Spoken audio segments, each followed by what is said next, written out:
ओम शांति। हमने स्वतंत्रता दिवस भी मना लिया और मनाते ही रहेंगे। और ऐसा युग आ रहा है जब हम लंबा काल स्वतंत्र रहेंगे। कोई हमारे देश की ओर देख नहीं सकेगा।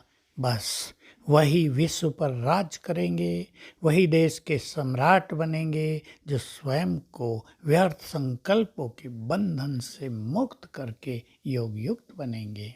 सब जानते हैं, जो स्वराज अधिकारी होंगे, जो स्वयं पर राज करना सीख लेंगे, जो अपने क्रोध काम का शमन कर लेंगे, वही विश्व पर राज करेंगे, फिर भारत के सम्राट बनेंगे।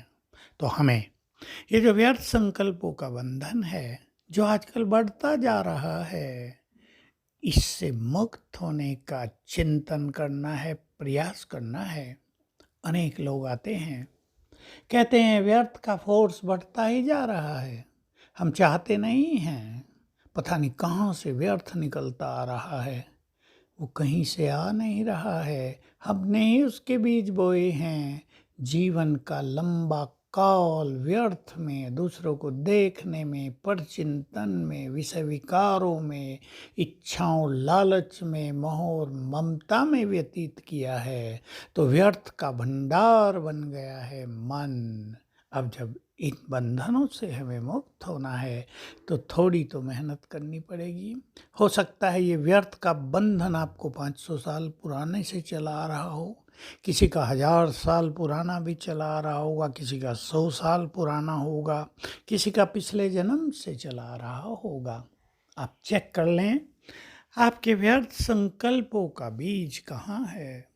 काम वासना के कारण व्यर्थ संकल्प चलते हैं, पूर्व में विकारी संस्कार बहुत रहे हैं, उनके कारण व्यर्थ संकल्प चलते हैं।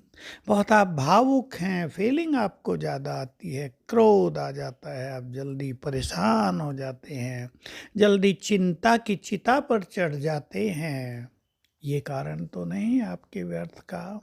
आपकी इच्छाएं अभी भी आपको गुलाम बनाए हुए हैं। धन की इच्छा, वस्तुओं की इच्छा, मान सम्मान की इच्छा, किस कारण से व्यर्थ को बढ़ावा मिल रहा है। मोह ममता ऐसा सूक्ष्म मीठा कारण है व्यर्थ संकल्पों का, जिसको अनेक मनुष्य समझ भी नहीं पाते हैं। उसको चेक करेंगे, चेक करें, कहीं ईर्षा द्वेष, कहीं वैर भाव, कहीं दूसरों की कमियों को देखना। यही तो हमारे व्यर्थ का कारण नहीं है।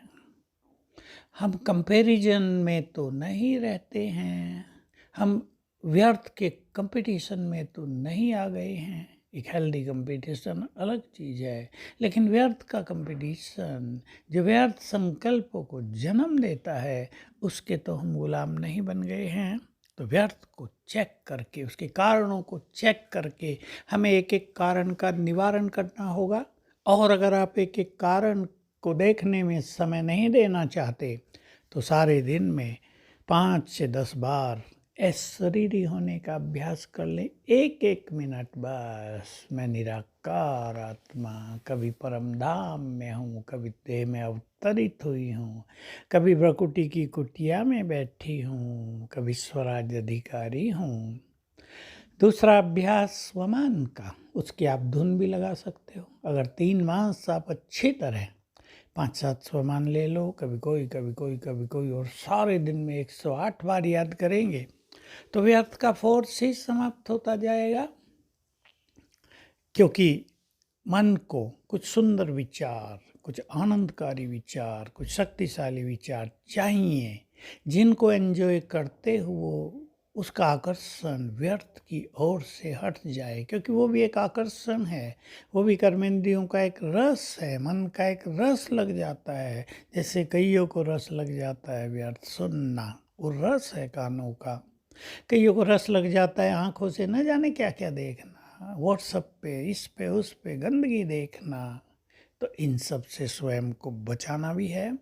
और साथ में मुरली जो बाबा की चलती हैं, जो ईश्वरीय नशे बाबा देता है, जो गुह्यता सुनाता है, उस पे थोड़ा थोड़ा सुंदर चिंतन रखेंगे तो ये व्यर्थ सदा के लिए विदाई ले लेगा और जब व्यर्थ से आत्मा मुक्त हो जाएगी तो संपूर्ण प्योरिटी की झलक उसके मस्तक से, उसके चेहरे से दिखाई देगी।